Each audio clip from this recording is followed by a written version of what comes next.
Bismillahirrahmanirrahim. Assalamualaikum warahmatullahi wabarakatuh. Perkenalkan, nama saya Muhammad Arsyad dengan NIM A1J1181035. Saya berasal dari kelompok 1 dan pada kesempatan kali ini saya akan membawakan materi mengenai sistem endokrin. Video ini merupakan tugas praktikum mata kuliah anatomi fisiologi manusia yang diampuh oleh dosen Bapak Mustamin Balumbi, SPD MSI. Baik, langsung saja kita mulai pembahasannya.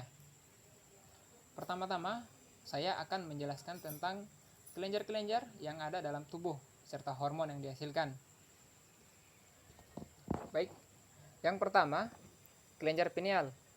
Kelenjar pineal adalah kelenjar dengan struktur berbentuk biji pinus kecil, ditemukan antara kedua belahan otak yang melekat pada bagian atas talamus di dekat bagian atas ventrikel ketiga.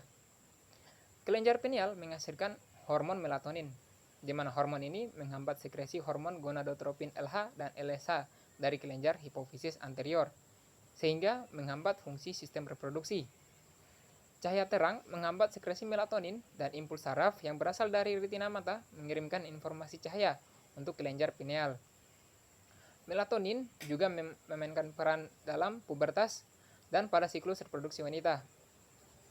Yang kedua, ada kelenjar hipofisis, di mana ia memiliki struktur seperti kacang yang terhubung ke hipotalamus oleh tangkai kecil dari jaringan yang disebut infundibulum.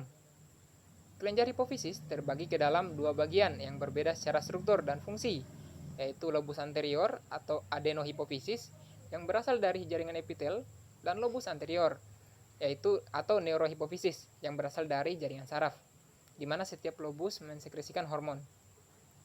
Kelenjar ini menghasilkan beberapa hormon seperti hormon antidiuretik atau ADH yang berfungsi meningkatkan penyerapan kembali air, oksitosin berfungsi meningkatkan kontraksi uterus, meningkatkan pengeluaran ASI dari kelenjar payudara, sementara pada laki-laki fungsinya tidak jelas. Yang ketiga, kelenjar tiroid dan paratiroid. Kelenjar tiroid memiliki bentuk kupu-kupu dan terletak di leher anterior. Kelenjar tiroid ini merupakan kelenjar endokrin terbesar dalam tubuh.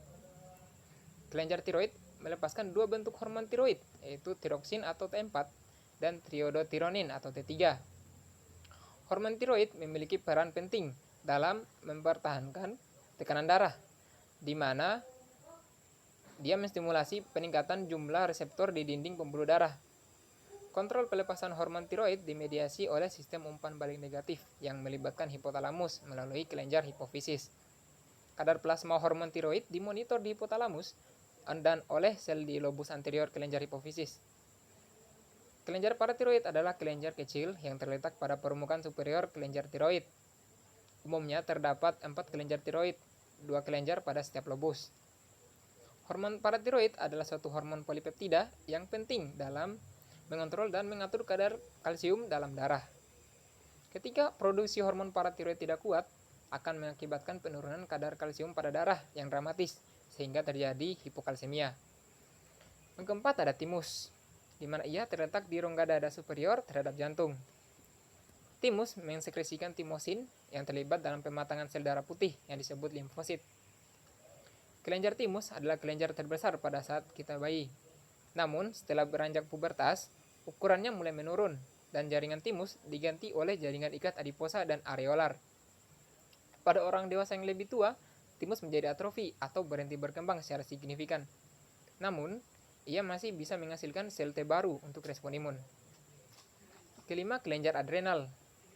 Sepasang kelenjar adrenal dikenal sebagai kelenjar suprarenal karena letaknya yang berada di atas ginjal. Kelenjar ini menghasilkan hormon adrenokortikotropik yang diperlukan untuk mempertahankan aktivitas sekretori dari korteks adrenal, yang mana dapat mengalami atrofi secara cepat tanpa hormon ini. Kemudian kortikotropin releasing hormone dilepaskan dari hipotalamus merangsang hipofisis anterior untuk mensekresikan adrenokortikotropin hormone. Yang keenam yaitu pankreas, adalah kelenjar berukuran besar di balik kurvatur besar lambung. Fungsinya menghasilkan hormon, mensekresi hormon insulin dan glukogen. Pankreas melepaskan insulin lebih lambat dengan pertambahan usia dan berkurangnya sensitivitas reseptor untuk glukosa. Akibatnya, kadar glukosa darah pada orang tua meningkat lebih cepat dan kembali normal lebih lambat daripada individu yang lebih muda. Ketujuh, ovarium. Gonad adalah organ yang menghasilkan gamet, sperma pada pria dan oosit pada wanita. Ovarium adalah salah satunya yang mensekresikan beberapa hormon steroid meliputi 2 estrogen atau estradiol dan estron dan progesteron. Hormon seks wanita bersama dengan FSH dan LH dari hipofisis anterior mengatur siklus menstruasi, mempertahankan kehamilan, dan mempersiapkan kelenjar mamae untuk laktasi. Hormon ini juga menyebabkan pembesaran payudara dan pelebaran pinggul pada masa pubertas, serta membantu menjaga karakteristik seks sekunder wanita. Kedelapan itu testis. Ia merupakan gonad laki-laki dan merupakan kelenjar oval yang terletak di skrotum.